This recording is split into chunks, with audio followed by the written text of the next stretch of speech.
Hello my friends, today I'm going to be giving you 4 different recipes that are very simple to make and they are all major budget stretchers. So let's go ahead and get on into these. These can be made for supper and then there's one that could be used for breakfast and supper, but they are all delicious and hearty meals and I'm going to teach you how to make them.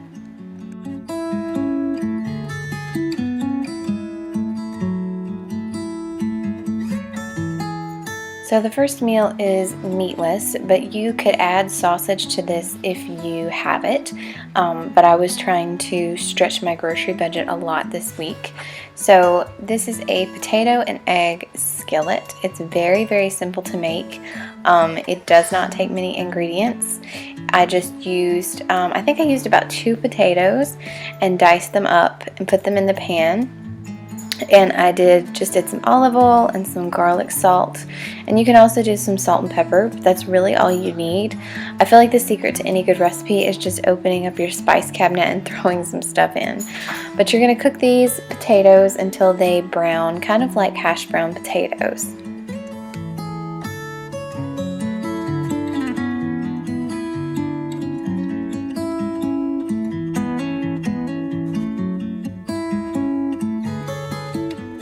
Then you're going to add your eggs once your potatoes have cooked all the way through and you make sure they're nice and tender. I did 3 eggs and you're just going to scramble these up in a cup just like you would scrambled eggs, and then you're just going to pour that mixture over top of your cooked potatoes.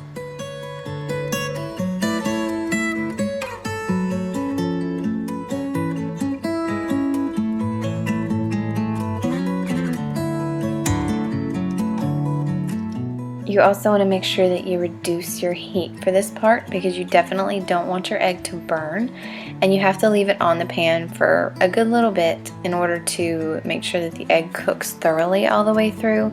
So you definitely want to reduce your heat before you pour the eggs on.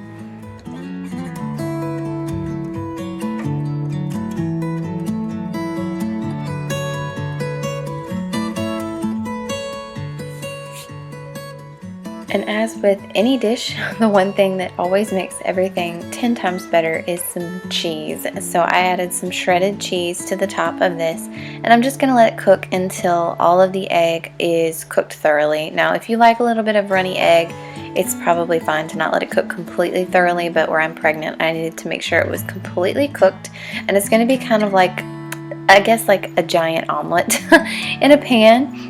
And you just cut and serve. I actually made a couple of biscuits to go with ours, just refrigerated biscuits, and the potato and egg skillet. And this was so filling and so cheap to make, and it's a favorite of ours.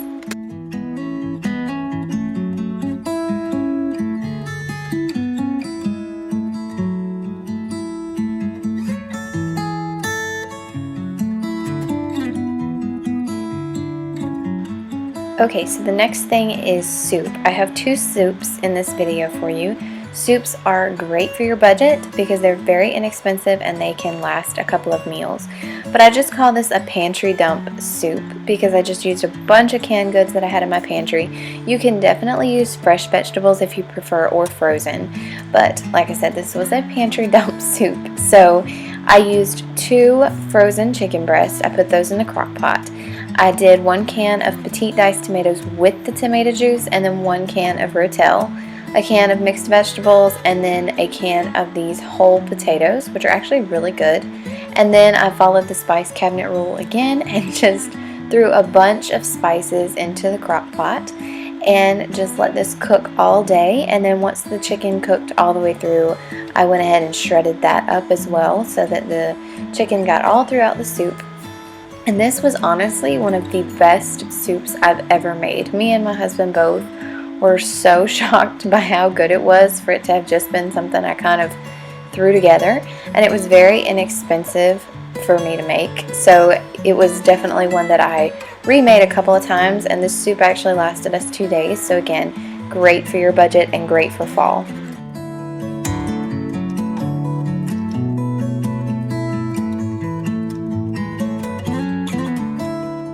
The next thing is a meat and potatoes meal.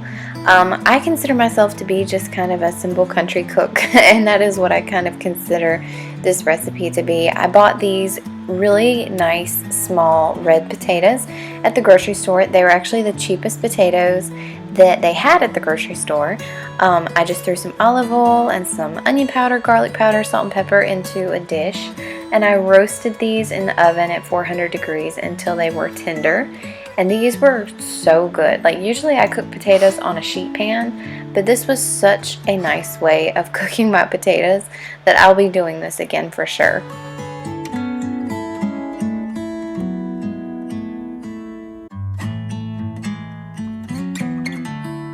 So then for my meat, I had these chicken breasts marinating in Italian, I think it was Caesar dressing, overnight. And then I just threw it in the pan with some olive oil and some roasted garlic and herb seasoning. And this seasoning is really good. I've had it for a while. And just kind of fried that in the pan. And it was such an easy, quick, healthy, somewhat healthy supper for us to eat. And we both really enjoyed it.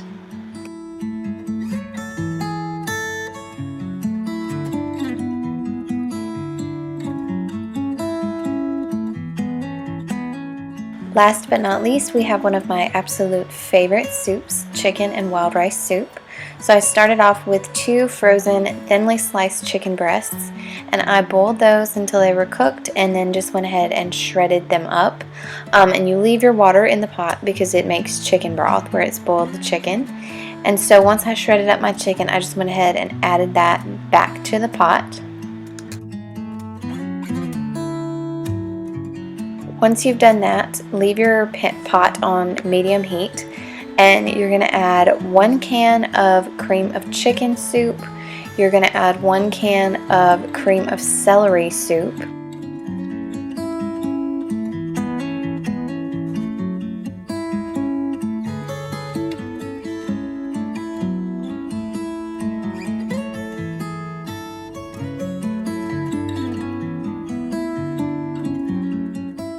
Also going to add 1 pack of this Lipton chicken noodle. It's like a cup of soup mix. They sell it at the local grocery stores. That is what I added here. It was just the chicken and noodle, and then I did 1 box of the Rice-A-Roni long grain wild rice, both the rice and then the seasoning packet that comes with this. So this soup is completely packed full of really good flavor. So you're going to leave this on medium heat, and you're just going to stir it up and let it cook until your rice is tender and there's a few little noodles in that cup of soup mix.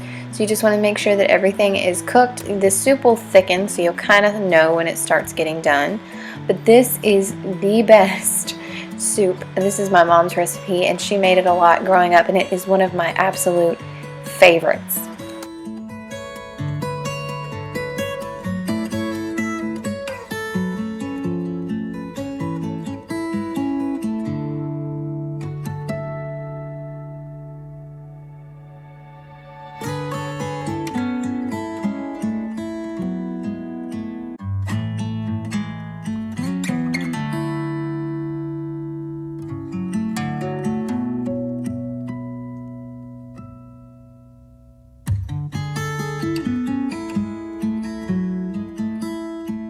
So that is all for my 4 budget-friendly supper recipes.